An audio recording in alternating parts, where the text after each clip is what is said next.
नाम कोई तिनके पद वंदन किए स्वामी मोहि न बिसारियो चाहे लाख लोग मिल जाए मुझसा तुमको बहुत है पर तुमसा मुझको नाय। बोलिए राजा रामचंद्र भगवान महाराज की जय। ओम नमः पार्वती पतये हर हर महादेव। परम मंगलमय कल्पतरुवांछा अकारण करुणावरणालय सच्चिदानंद घन मेरे राघवेंद्र सरकार का दिव्य वांगमय स्वरूप श्री रामचरितमानस भगवान भूत भावन भास्करेश्वर महादेव माँ पतित पावनी कलकल नादनी भगवती भागीरथी श्री गंगे भगवान यज्ञ नारायण भगवान खंडार देवता भगवान नरसिंह देवता समस्त आवाहित देवी देवताओं के श्री चरणों में व्यासपीठ से बारंबार प्रणाम निवेदन। आइए भगवान की जो ये लीला और कथा है इसका आश्रय आप और हम सभी को प्राप्त है।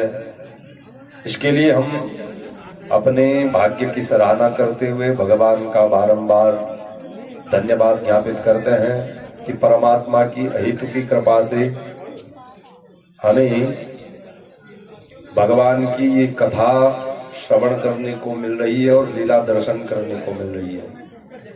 तो श्री रामचंद्र जी के चरणों में प्रणत निवेदन करते हुए भगवान से यही कामना करेंगे कि इसी प्रकार निरंतर भगवान की लीलाओं का भगवान की कथाओं का आश्रय हमें प्राप्त होता रहे।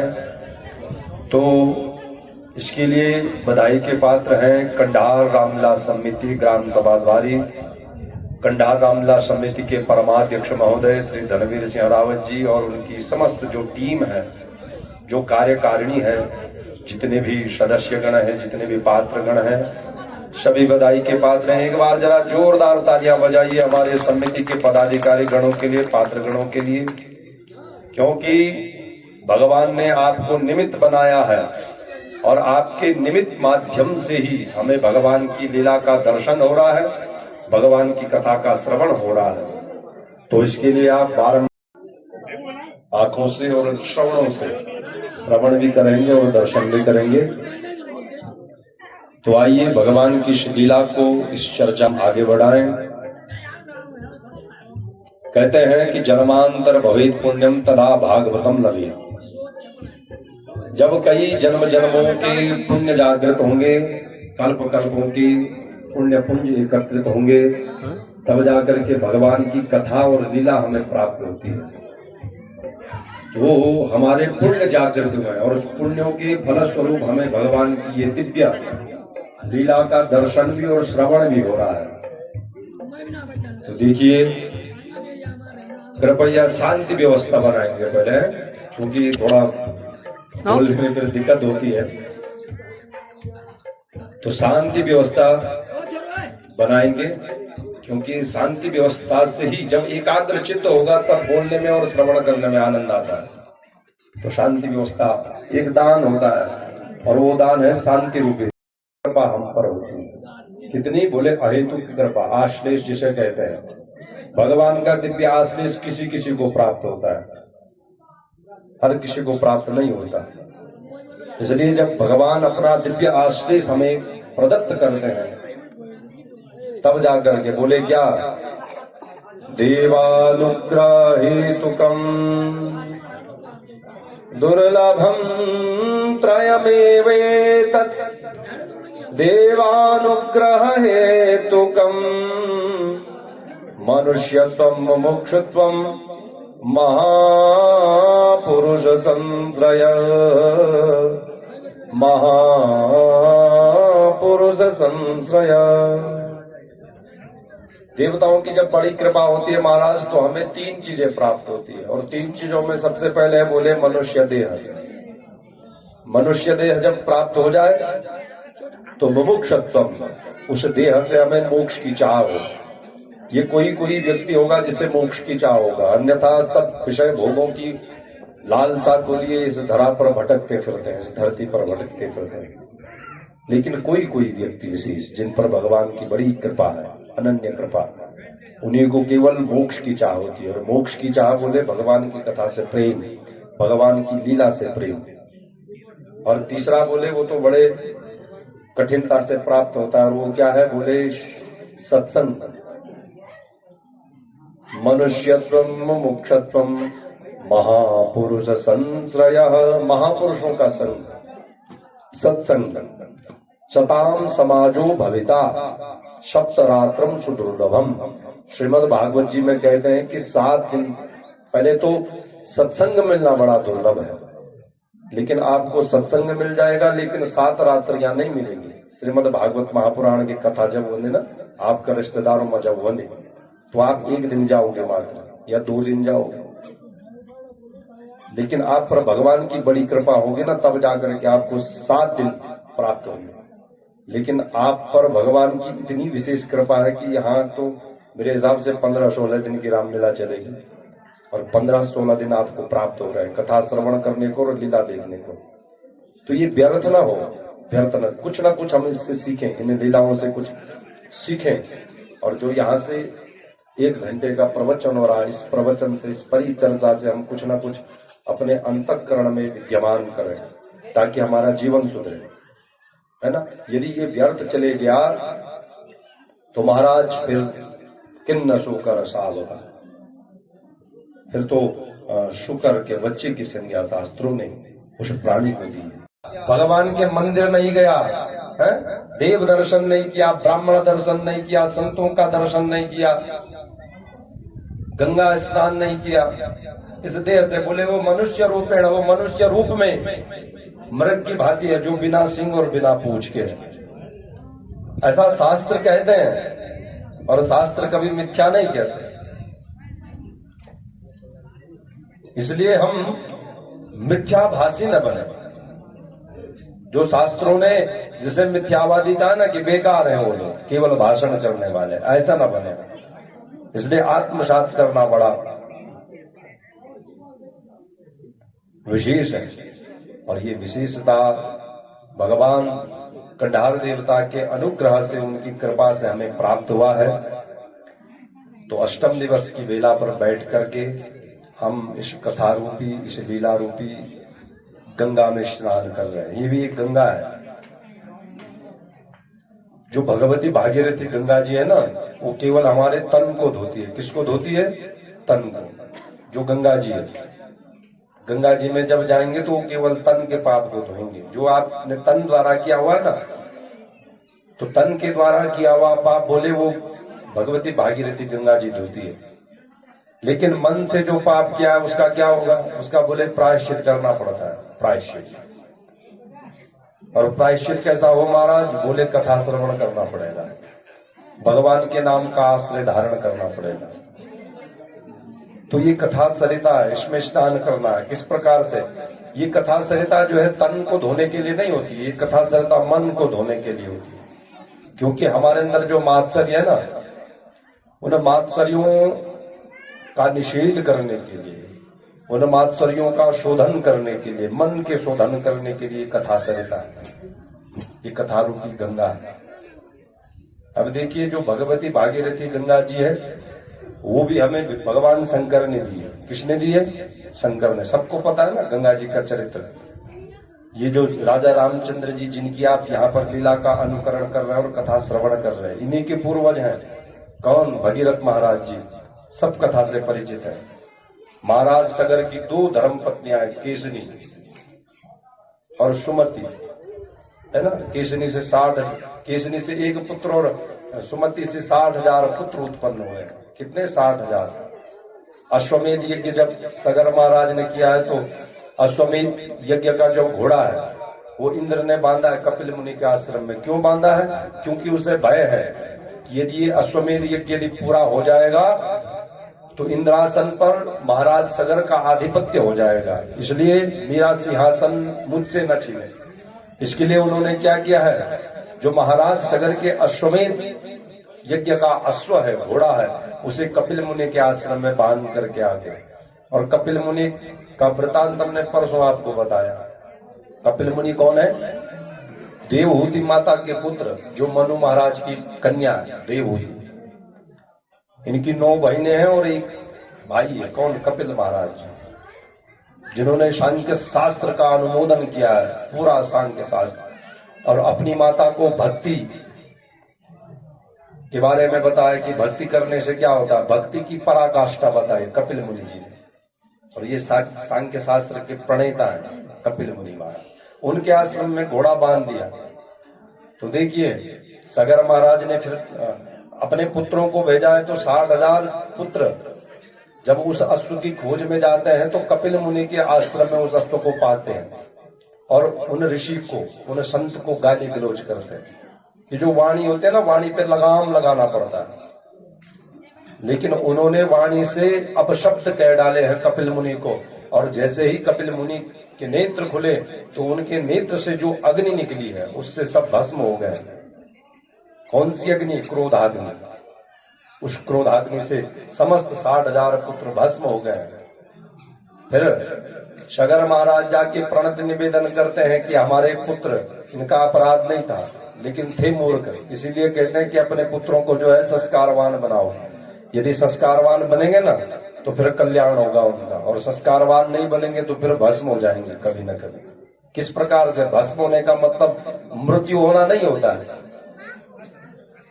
भस्म होने का मतलब बोले हर किसी की निंदा उसे सहन करनी पड़ेगी, हर किसी की गाली उसे खानी पड़ेगी, यही तो भस्म होना।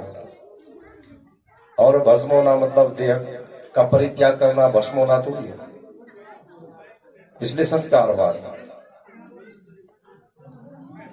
फिर सगर महाराज जी जाते हैं कपिल मुनि के पास और फिर उनसे उपाय पूछते हैं। तो फिर वो उपाय बताते हैं, यदि देवलोक से सुरसरी गंगा, भागीरथी गंगा, जो श्री गंगा जी जो पास आएंगे आपसे, तो हुई है कि भगीरथ जी ने तपस्या की और भगीरथ जी सफल हुए गंगा जी को लाने में। लेकिन गंगा जी कैसे धरती पर आए? गंगा जी ने कहा मैं तो आ जाऊंगी, लेकिन मेरा असह्य वेग उसे कौन संभालेगा?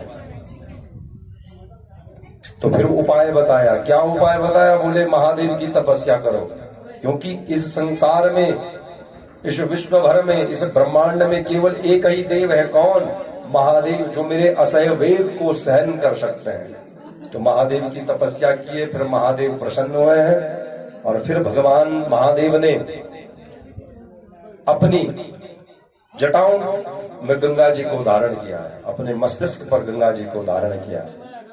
इसलिए भगवान महादेव का एक नाम हो गया गंगाधर। क्या हुआ? गंगाधर। बोलिए गंगाधर महादेव की। और गंगा जी का एक नाम पड़ गया उस दिन से। वो क्या पड़ा पता है आप लोगों को? नहीं है पता? जटा शंकरी। बोलिए जटा शंकरी मैया की। तो जटा शंकरी शिव जी के मस्तिष्क पर कई वर्षों तक, कई युगों तक घूमती रही। फिर भगीरथ जी ने पुनः तपस्या की भगवान की। फिर भगवान प्रसन्न हुए, क्योंकि गंगा जी को अभिमान था ना, मेरे वेग को कोई नहीं संभाल सकता। लेकिन जब जटाओं के बीच में शंकर जी ने गंगा जी को फंसाया तो फिर घूमती रही कई युगों तक।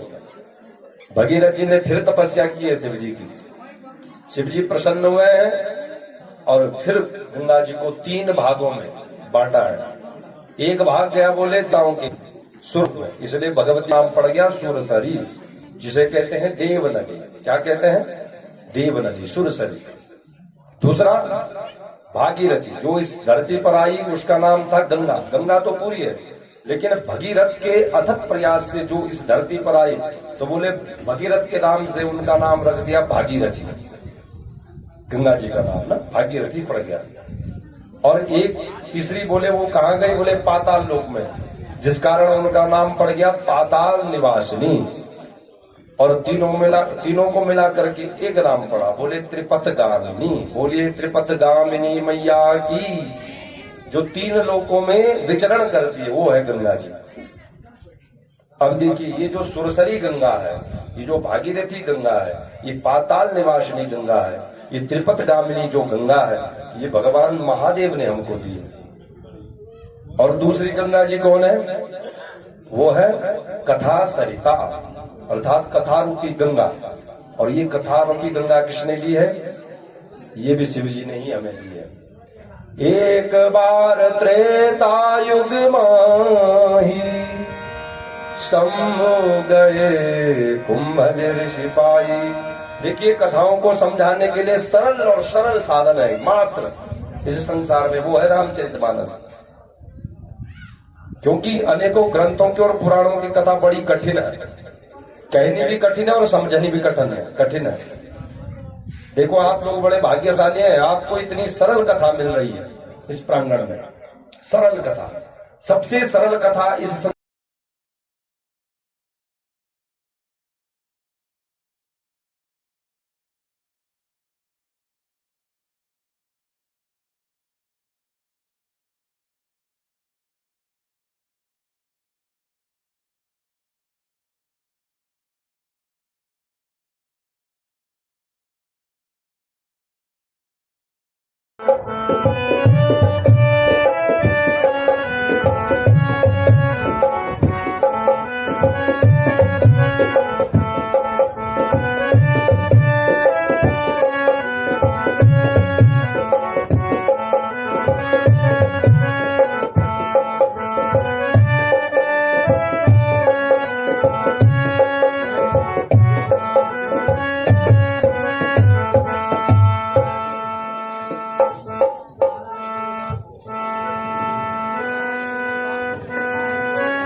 सुनिए परम पुनीत पिता जी ने सिया, सुनिए परम पुनीत पिता जी ने सिया,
रंग रलिया नहीं कब होगा तिलक ये बताना, कब होगा तिलक ये बताना।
मुझको मिली है तिलक, आज कैसे तिलक, आज कैसे तिलक मैं बताऊं। हाल सारा मैं तुमको सुनाऊं, हाल सारा मैं तुमको सुनाऊं।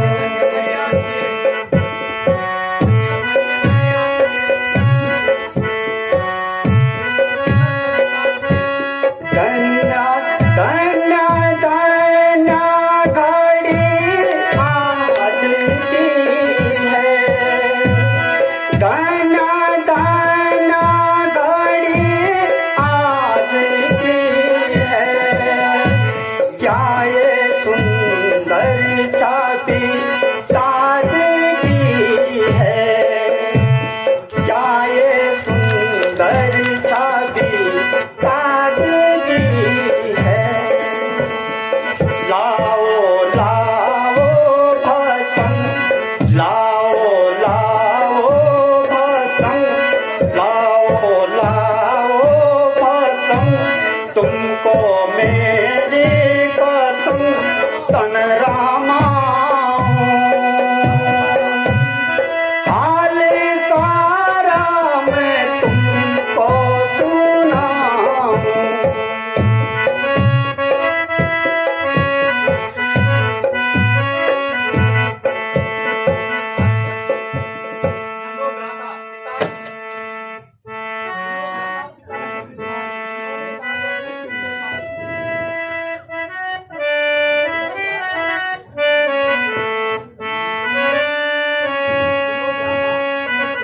सुनो भ्राता, पिता है वृद्ध भारी।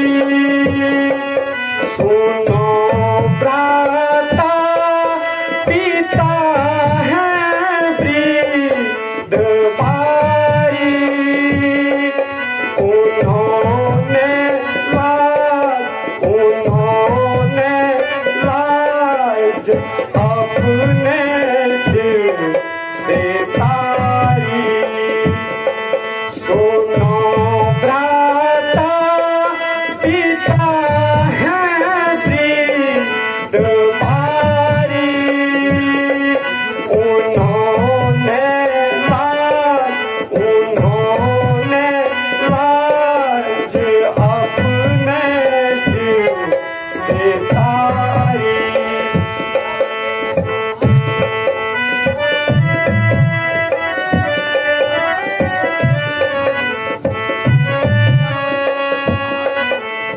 पियावर के कई को हाय कैसे, पियावर के कई को हाय कैसे। न देखा हाय की रघुवर बिहारी। सुनो भ्राता, पिता है वृद्ध भारी। उन्होंने लाज अपने सिर से तारी।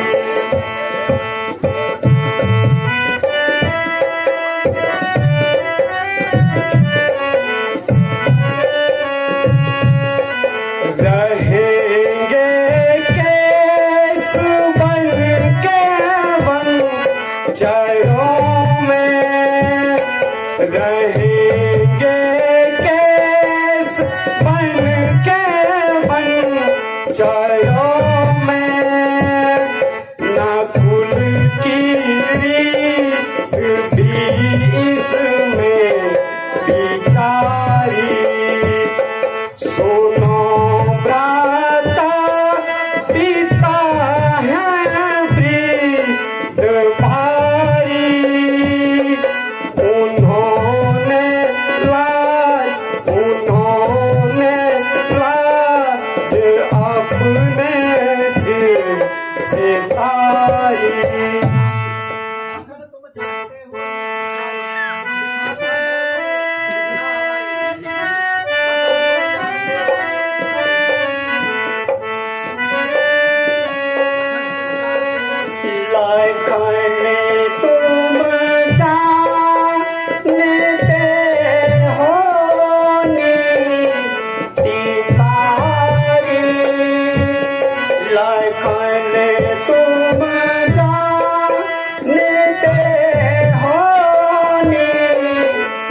सारी लिखा था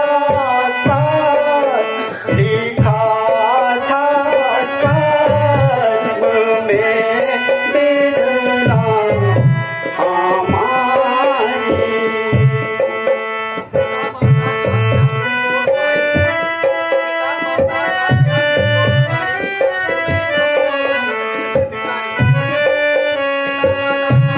पिता माता का क्या फिर दोस्त भाई, पिता माता का क्या फिर दोस्त भाई, तुम्हें ही समझो, तुम्हें ही समझो कनक में बेचारी।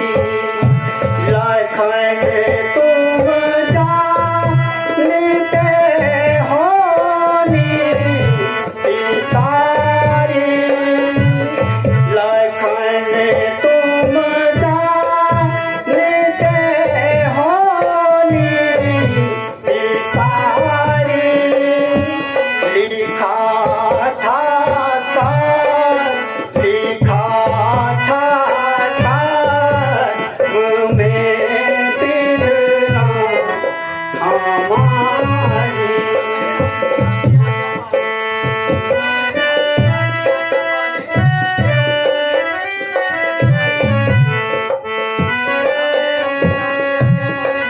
धर्म है हम पिता की आज्ञा पाले, धर्म है हम पिता की आज्ञा पाले। ये उत्तम ये उत्तम सुरती ने बेचारी। लखन तुम जानते हो नीति सारी, लखन तुम जानते हो नीति सारी। लिखा था लिखा था कर्म में बिरला हमारी।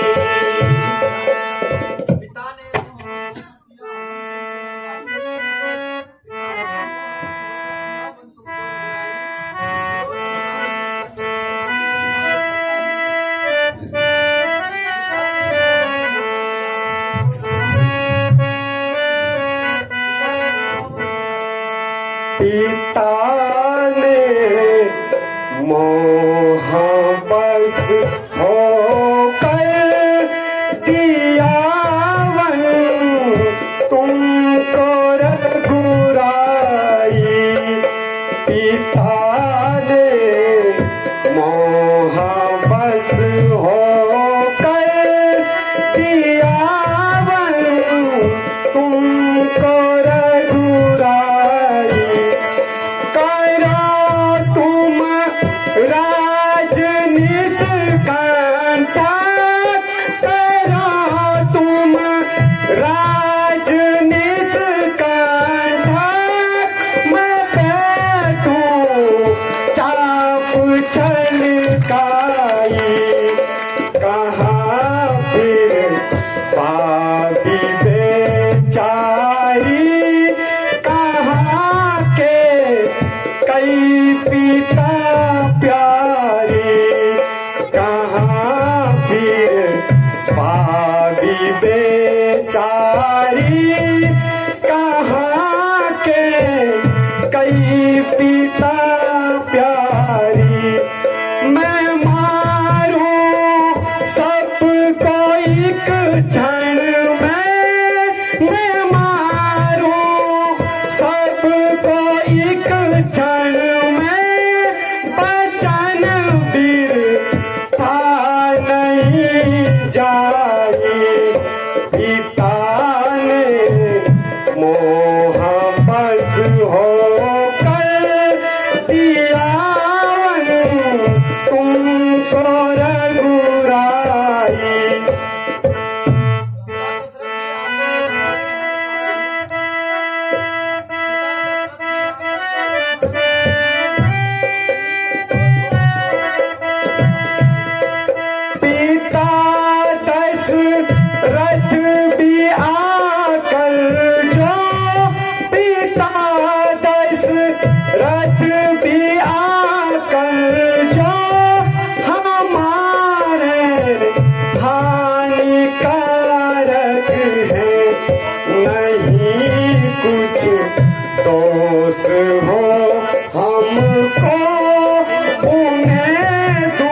को रघुराई।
दीनी बनवास अपना गालामा प्रेम की फांस के गई माता की पूजा।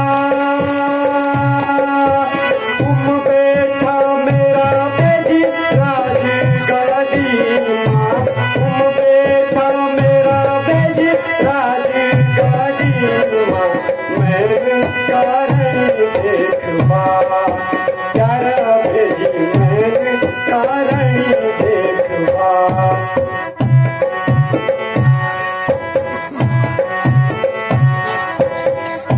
खुदाना भेजी बन बन बिछाई, बरखा बरखाई उमली दुखाई। दुख से ललियोलू अनका कोमल खूटियों माँ काला चुबाला, कोमल खूटियों माँ काला चुबाला। उठड़ी पाटली वेगिरा प्यारा बेटी, उठड़ी पाटली वेगिरा। पीता न भेजी दीनी बनवास अपना गालामा प्रेम की फांस के गई माता की पूजा। तुम बेटा भेजी राजकन्या, तुम बेटा भेजी राज गदीमा। मैं कारणी देखवा प्यारा भेजी, मैं कारणी देखवा।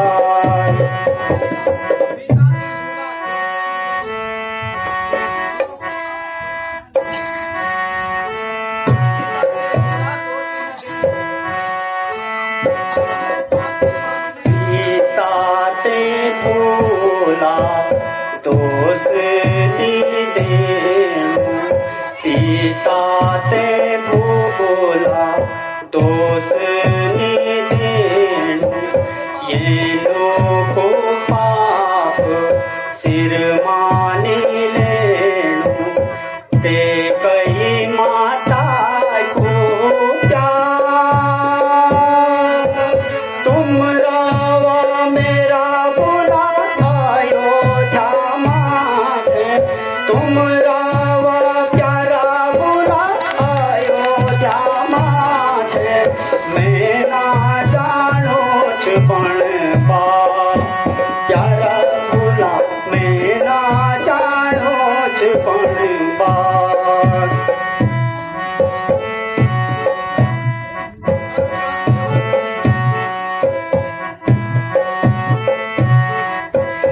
हमारो काम सेवा कराई हमारो काम सेवा कराई दुखी जनों की विपदा हराई और मिटाओ अत्याचार मन जो महमुना गुनोनी पौड़ो मन जो महमुन गुनोनी पौड़ो तरुणो बाणो संसार प्यारा भोला तरुणो बाणो संसार पिता ते भोला मेरा प्यारा भोला पिता ते भोला दोष दी देनो ये लोको पाप सिर मानी लेनो के कई माता को प्यार तुम रावा मेरा बुला अयोध्या माथे तुम रावा प्यारा बुला अयोध्या माथे मेरा जानो छुपण बा प्यारा बुला मेरा जानो छुपण बा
सा तुमको प्यारी रहो घर जाने की मानो हमारे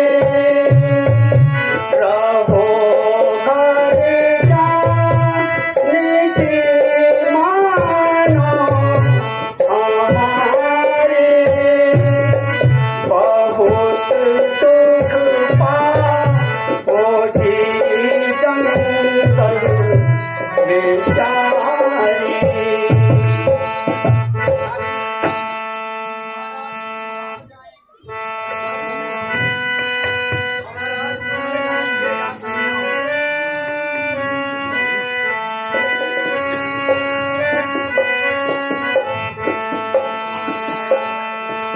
महाराज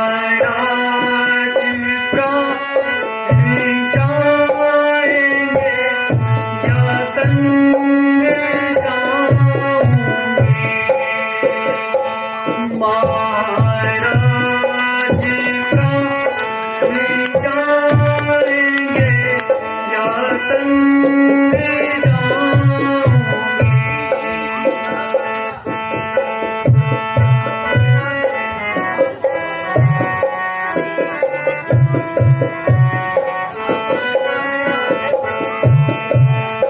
यहाँ पर बिना मैं आपके पल परी न रहूँगी चाहे धन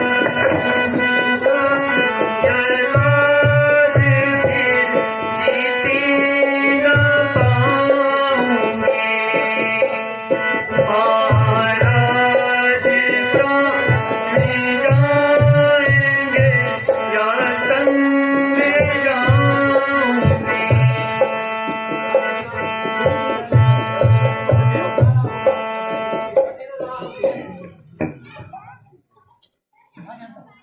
सिया को वन में उठाना होगा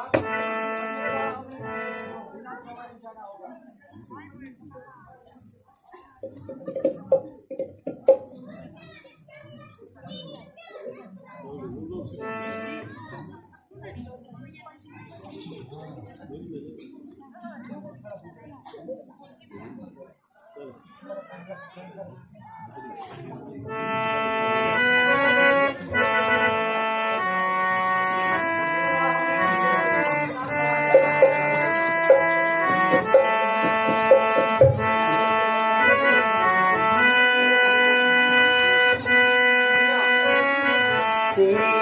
सिया दुख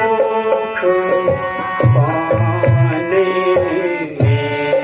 को ठाना होगा सिया दुख पाने को ठाना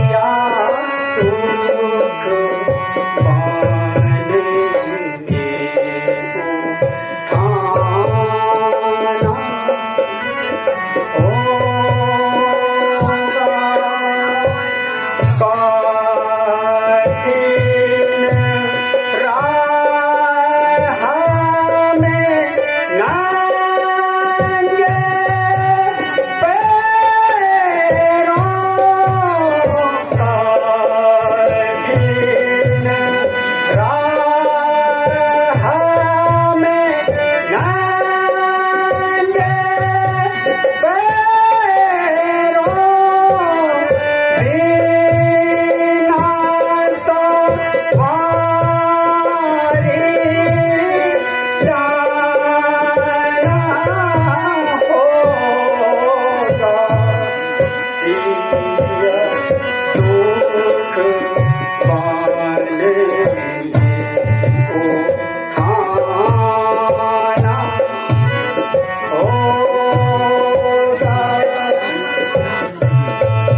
में मोले फल खाना होगा सिया दुख वाले को ठाना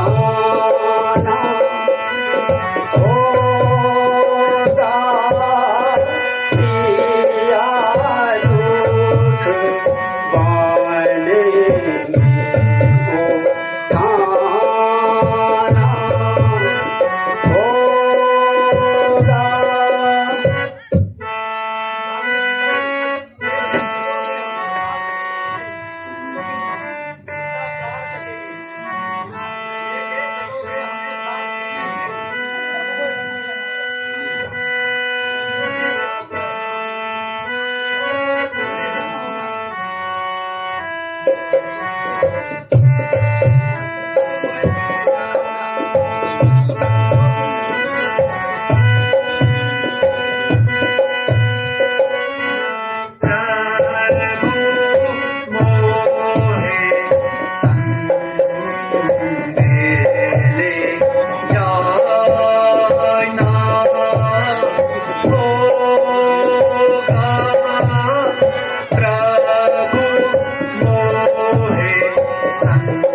जा तू सीता प्यारी सीता स्वामी का बचाना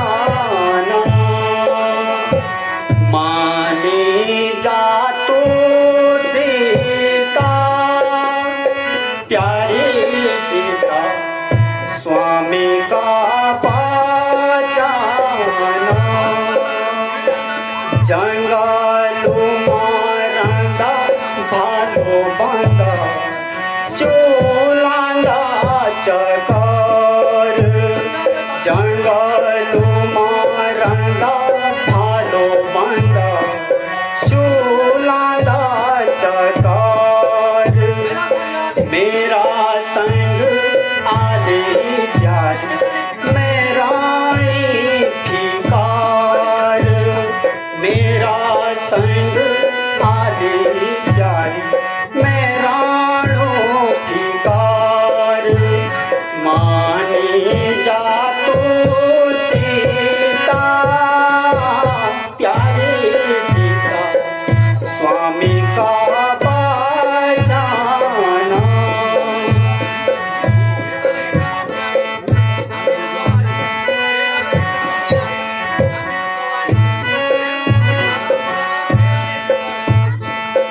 पैदल ही तारो प्यारी ना मेल सवारी पैदल ही तारो प्यारी ना मेल सवारी पैरों मां छाला पड़ला दुख होलो भारी मानी जा तो सीता प्यारी सीता स्वामी का बचाना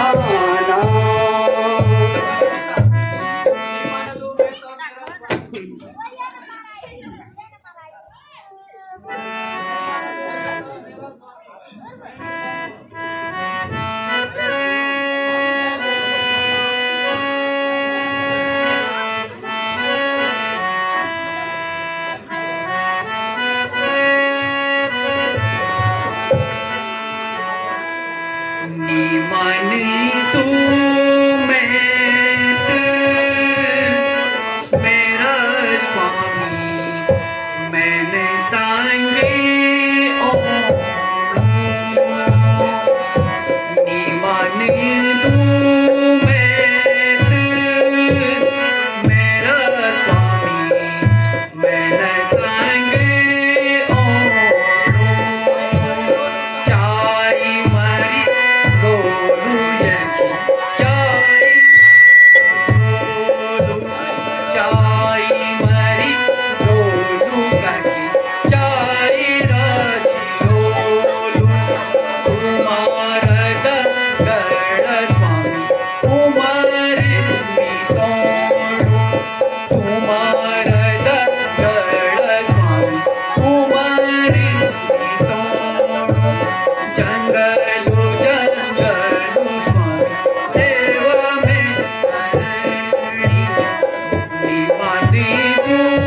चलूंगा तुम्हारे साथ,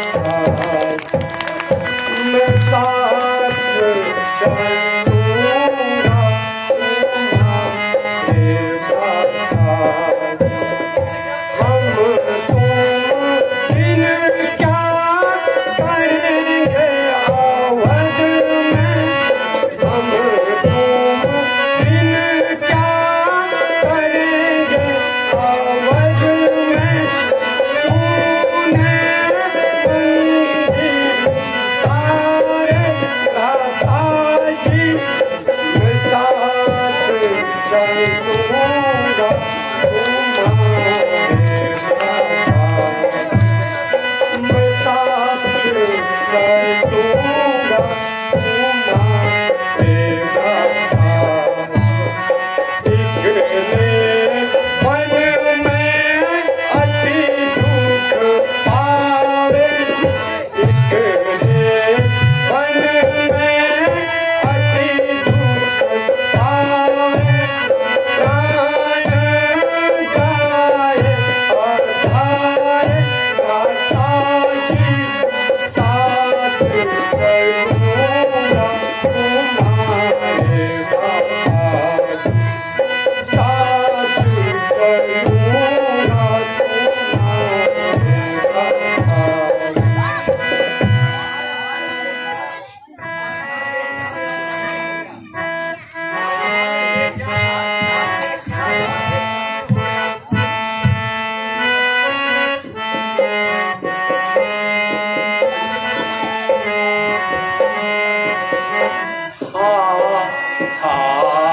ये क्या था, क्या से क्या यहाँ एक क्षण में हो गया।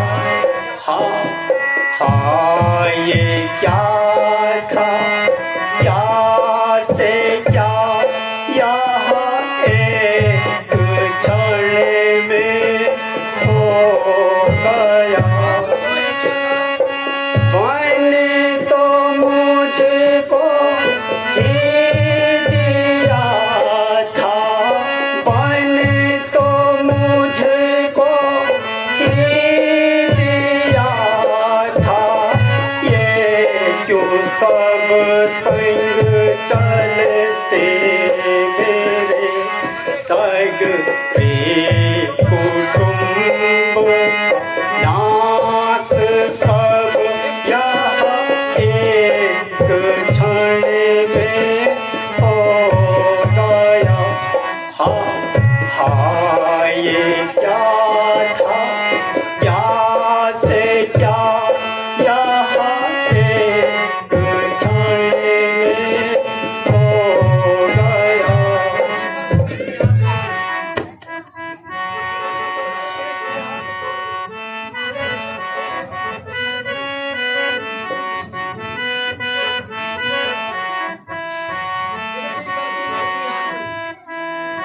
विनती करा दूं मैं तुई हाथ जोड़, तुई मेरा सोहे मैं तेरा छोड़।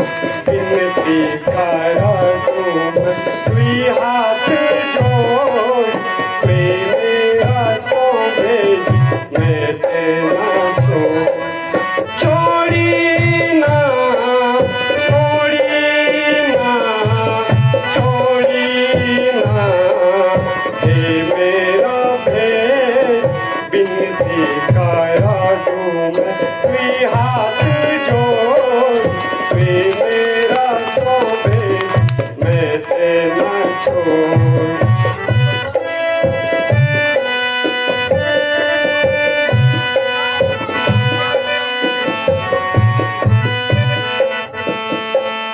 तुम स्वामी मेरा मैं दास तुम्हारो, त्याग दमी ते क्या जोर मेरू। तुम स्वामी मेरा मैं दास तुम्हारो, त्याग दमी ते क्या जोर मेरू। तुम्हारा शरण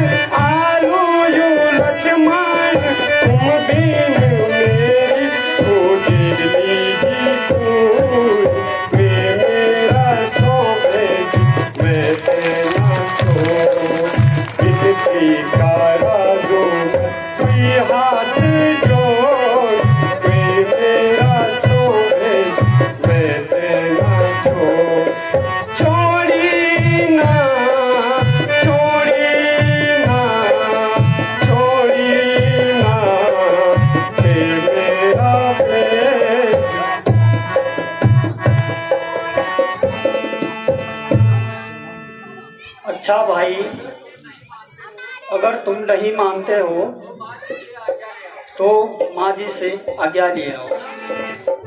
जो आज्ञा।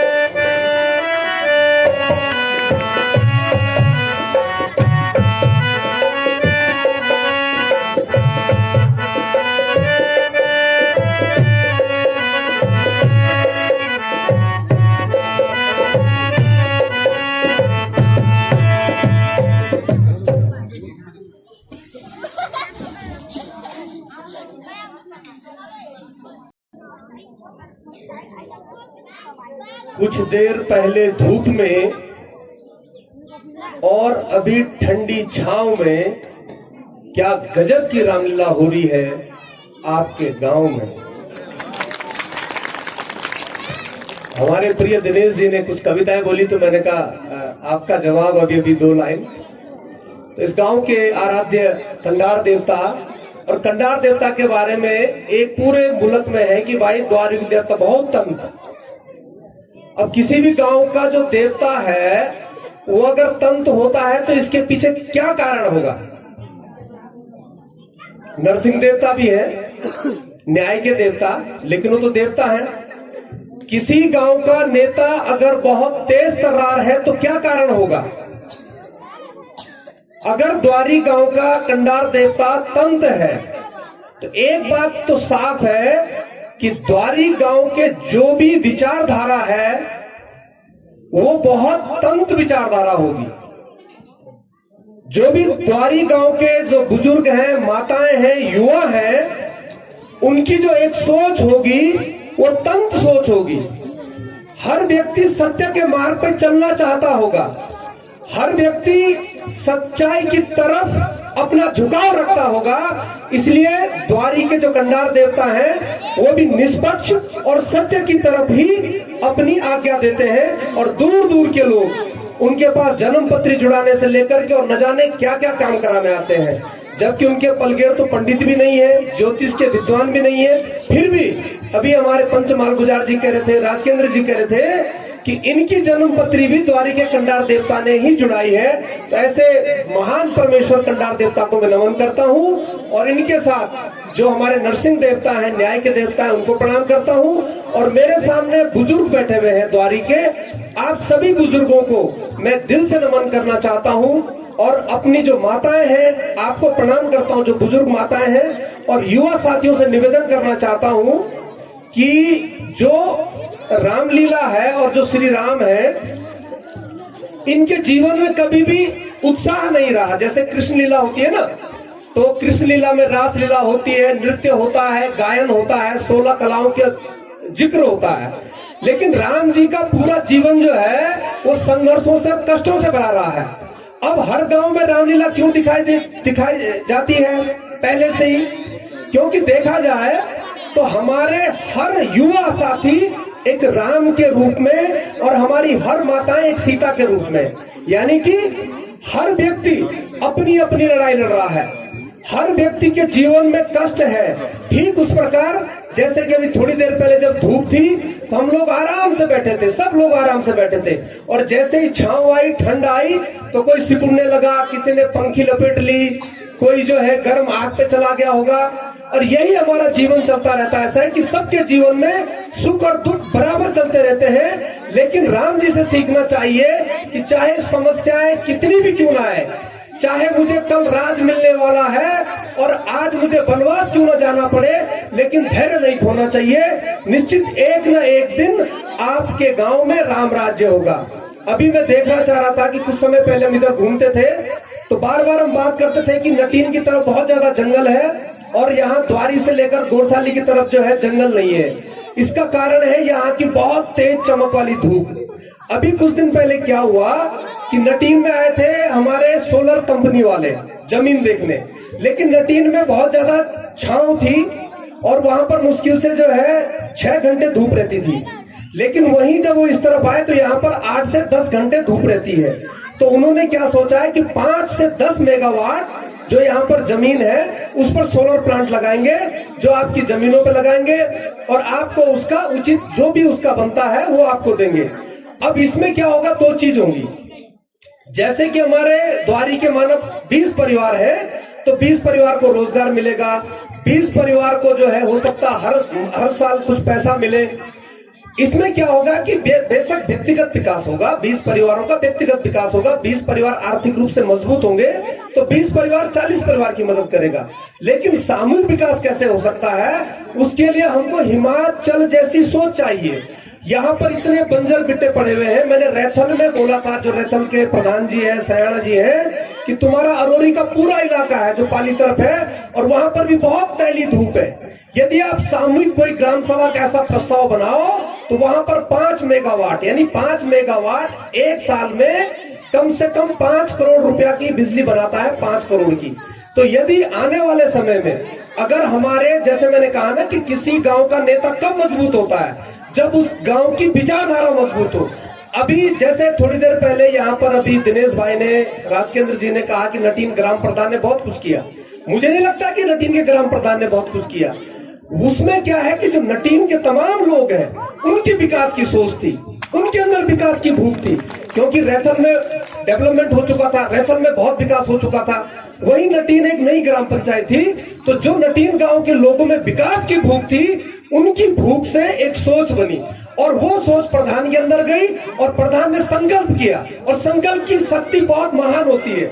मैं कहता हूं कि आज जिसका भी हमारा जीवन है संकल्प से चलता है, और मेरा आज तक का अनुभव है कि जो मैंने सोचा है, जो मैंने सोचा है वो हुआ है, अगर संकल्प से। जैसे कि जब हम छोटे थे तो हमारे जो बड़े थे, हमारे बड़े भाई, वो सुल्फा पीते थे, बीड़ी पीते थे, शराब पीते थे, तो वही हमने सीखा। लेकिन जब सीखा तो लगा कि ये चीज ठीक नहीं है, तो संकल्प किया। शराब छोड़नी तो आसान थी, बीड़ी छोड़नी भी आसान थी, सबसे मुश्किल था सुल्फा छोड़ना। लेकिन संकल्प किया, रोज डायरी लिखी, सुल्फा भी छोड़ दिया। फिर क्या हुआ, सिगरेट पीने की आदत पड़ी, फिर संकल्प किया, फिर सिगरेट भी छोड़ दी। तो ये छोटी छोटी चीजें हैं। मेरे पिताजी शराब पीते थे, उनसे मैंने शराब पी, फिर मेरे बेटे भी शराब पीने लगे। अब मुझे लगा कि मुझे कैसे अपने बच्चों को, मैं कैसे बोलता हूँ बेटा शराब मत पियो, मेरा बेटा बोलता पापा आप भी तो कभी कभी पीते हैं। तो मैंने संकल्प किया कि बेटा मैं शराब नहीं पीऊंगा, मैं सिगरेट नहीं पीऊंगा। अपने बच्चे के भविष्य के लिए मैंने स्वयं नशे छोड़े हैं। मैं ये बात इसलिए कह रहा हूँ कि जो भी हमारे नौजवान में देखता हूँ कि इसके बाद हम प्रतिनिधि बने न बने, लेकिन आने वाले समय में जब मेरे पास समय होगा तो मैं एक संगठन बनाने की सोच रहा हूँ, जिसमें सबसे पहले मैं क्या करूंगा, गांव गांव में बीड़ी छुड़वाऊंगा। और बीड़ी क्यों छुड़वाऊंगा, एक सबसे बड़ी बात मैं देखता हूँ कि जो हमारे बुजुर्ग होते हैं, पूज्य है हमारे बुजुर्ग, और मैं बोलता हूँ अपने बुजुर्गों से, मेरे गांव में है, नाम नहीं लूंगा, कि भैया कम से कम जब तुम्हारी गोद में नाती होता है या नातिन होती है तब बीड़ी मत पिया करो। जब तुम बीड़ी पीते हो तो बीड़ी का धुआं उस बच्चे, वो छोटे से बच्चे के फेफड़ों में जाता है, और वो बचपन से एक से बीड़ी सिगरेट पी रहा है और बड़े होके उसको तंबाकू की आदत लगती है। दूसरी बात क्या है कि एक और मैं बात करूंगा कि अभी जो हमारे प्रभात जी है, हमारे व्यास जी, उन्होंने परसों भटवाड़ी कथा में कही थी कि नए जमाने में क्या हो रहा है कि सारे हमारी नौजवान बहुएं, हमारे बेटे उत्तरकाशी जाके कमरा ले रहे हैं और अपने माता पिता को घर में छोड़ दे रहे हैं और माता पिता की देखभाल नहीं कर रहे हैं। मैंने उससे बहुत पहले, क्योंकि अब बड़ी मैं थोड़ा कड़वी बात कहूंगा कि हमको ये देखना चाहिए कि अगर हमारी जो पीढ़ी है, अगर मैं अपनी माँ और पिताजी की सेवा नहीं कर रहा हूँ तो कहीं ऐसा तो नहीं कि मेरी माँ ने और मेरे पिताजी ने भी अपने माँ बाप की सेवा नहीं करी, मेरे पिताजी ने मेरे दादाजी की सेवा नहीं करी, मेरी माँ ने मेरी सासू जी की सेवा नहीं करी, और कहीं इसी का फल तो नहीं मिल रहा है मेरे पिताजी को कि आज हम उनकी सेवा नहीं कर रहे हैं। क्योंकि मैं देख रहा हूँ, तो मैंने ये सोचा कि मेरे हाल भी ऐसी ना हो, मेरे बेटे भी ये ना देखें कि पिताजी तुमने भी तो मेरे दादा की सेवा नहीं करी।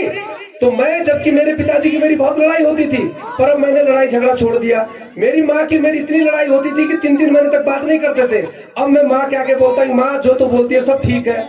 मेरे पिताजी के सारे दांत, मतलब थोड़े थोड़े दांत टूट जाते हैं, तो मैंने कहा पिताजी को ज्यादा जिंदा रखना है, तो मैंने बचे हुए दांत तोड़ के पिताजी की बत्ती से लगा दी। वो बहुत महंगी भी नहीं है, 7-8 हजार में लग जाती है, और अब तो बहुत जगह है। अब मेरी माँ को शुगर था, मैंने माँ को भी सारे दांत तुड़वा दे कि तू पूरे दांत रख, अगर अच्छी रहेगी दांत तो मजबूत रहेगी आंत, खूब खाओ, खूब करो। मैंने अपने पिताजी को खुश करने के लिए, अब कहीं ने बोली कि यार तो पंडित जी थे हमारे, करे यार तू जब तेरे पिताजी मरलू तो यह यज्ञ कराया, तू सत्ता कराया, पंडित जी मार रहे हो। अरे मैं बोले यार सप्ताह पर तो 5-6 लाख रुपया लगता है, जो भी लगे तभी कराना पिताजी नो पर। तो मैंने क्या घुमा दिया, मैंने अपने हमारे फिर गाँव थे मूर्ति बनवाओ तेन दिखा, मैं तस्वीर बढ़िया बढ़िया मूर्ति थे बना मन की मैं अपने पिताजी की मूर्ति दिन बनवाई थी मुगन, और सस्ती पड़ी 20-25 हजार में। तो पिताजी भी खुश रही हुई, तूने वाह यार क्या गजब की मूर्ति। मैं पिताजी जीते जी तुम्हारी मूर्ति बढ़ जाएगी, और बाइबल तनी भी तुम्हें मतलब हमारे तो राजा तुम ही हो। तो पिताजी भी खुश हो गया। तब देवता बोली तुम्हारी लाया मूर्ति, जब तब पिताजी ने मनाई, मैं पिताजी देवता तुम्हारी लाया मूर्ति। तो पिताजी बोले ठीक है बात जय दिन में त्योहारी बोली तय दिन लाया। तो कहने का मतलब है कि खुशी होती है। आज द्वारी के लोग आए थे मेरे गांव में, तो पिताजी चाहे बूढ़े हो गए 84-85 साल के, पर खुश है। माता जी मेरी देहरादून है, जैसी भी है खुश है। तो मैं इसलिए अपने बच्चों को संस्कार दे रहा हूँ कि देख ले बेटा मैं अपने बाप की पूरी सेवा कर रहा हूँ, देख ले बेटा मैं अपनी माँ की पूरी सेवा कर रहा हूँ। अब बुढ़े ने बगत ये ना कि तू अमेरिका ना, तू उर्दू ना और बोई बाप ने छोड़ दिया तब ना करे, तू दिल्ली ना देहरादून ना कखीम रहा है। तो मेरा ही नौजवान बच्चों से निवेदन है कि अगर चाहते हो कि बुढ़े ने बगत तुम्हारी दुर्दशा ना हो, तो जो तुम्हारे बुजुर्ग हैं इनकी सेवा करो। और कुछ नहीं करनी सेवा मेरे भाई, लड़ाई करो झगड़ा करो, लेकिन 2 मिनट अपने माँ बाप से बात जरूर करो, चाहे लड़ाई करो, व्यवहार नहीं बदलना। मैं आज भी अपनी माँ से पिताजी से व्यवहार नहीं बदलता, रोज उन्हें लड़ाई, लेकिन उस लड़ाई में प्रेम है, उस लड़ाई में मधुरता है। तो संवाद नहीं टूटना चाहिए। मेरा यही कहना है कि अपने बुजुर्गों से, हम अपने बुजुर्गों से संस्कार लें, अपने बच्चों को संस्कार दें। और बाकी यहाँ पे भी रामलीला होनी है, बहुत सी चीजें हैं। और मैं जो बात पटक गया था कि यहाँ पर जो सोलर के प्लांट लग रहे हैं उनको लगने दें, आपस में अच्छी व्यवहारिकता रखें। और आने वाले जो पंचायत चुनाव है सब मिलजुल करके, ठीक है कोई भी आए, लेकिन एक सामूहिकता होनी चाहिए। अगर तंत्र आपको नेता बनाना है तो सबकी सोच एक होनी चाहिए कि जिसको चुन लिया जाए वो सामूहिक हित में काम करे। हम भी आपके बीच आएंगे और प्रयास करेंगे कि जितनी खाली जमीन है उसका एक खुली ग्राम सभा में प्रस्ताव बने कि हम इस पूरी जमीन में उनसे बात करें। प्रस्ताव बने खुली ग्राम सभा में कि कम से कम आप 1 मेगावाट का जो प्लांट है वो पंचायत की जमीन पे लगाओ, और इसका पूरा पैसा द्वारी ग्राम सभा पंचायत में जाए, मंदिर समिति में जाए, ताकि गांव के तमाम विकास कार्य हो सके। इस प्रकार की नीति कब बनेगी? जब हम लोग मजबूत प्रतिनिधि को चुनेंगे और गांव का एक मत होगा। तो मैं कहता हूं कि जो नेता है वो समाज का आईना है। अगर आपको अच्छा नेता बनाना है तो अपने संकल्प अच्छे रखें, अपनी सोच अच्छे रखें। निश्चित तौर पे आने वाले समय में आपको बेहतरीन समाज का जो नेतृत्व करने वाला व्यक्ति मिलेगा, मुझे उम्मीद है। और इसके साथ आपकी बहुत अच्छी रामलीला हो रही है। राम जी बिल्कुल राम के जैसे हैं, और लक्ष्मण जी ने तो दिल जीत लिया। मतलब क्या बताएं, क्या गजब का पाठ लक्ष्मण जी खेल रहे हैं, दिल गदगद हो गया है। और इन्हीं शब्दों के साथ आप सबका बहुत बहुत धन्यवाद। जय कंडार देवता।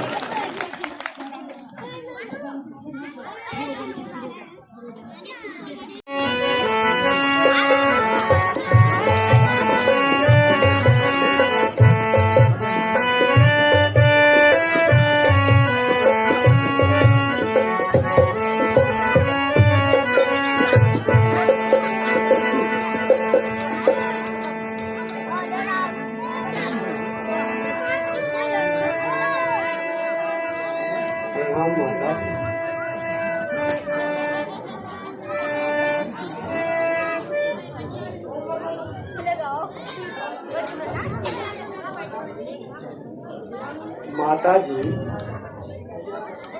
भैया राम तथा भाभी सीता 14 वर्षों के लिए वन में जाते हैं। आप मुझे उनके साथ जाने के लिए आज्ञा दीजिए।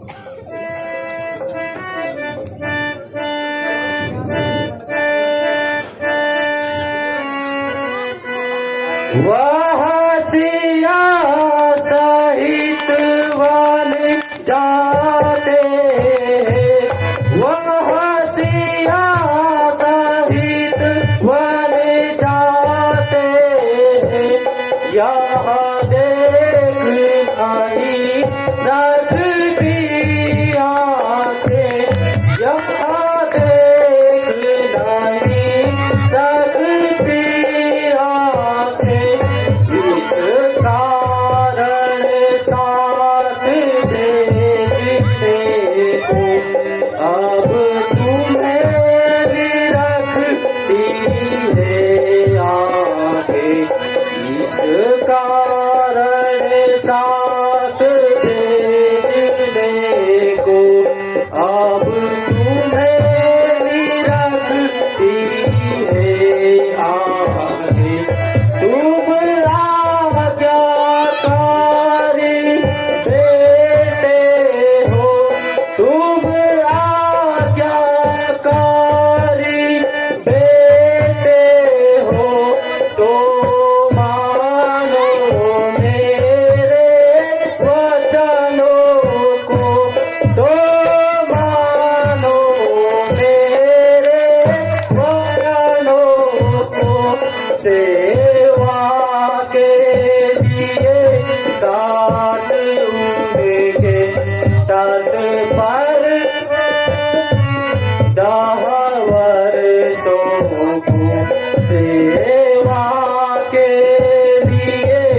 साथ उनके तट पर हो जो 10 वर्षों को।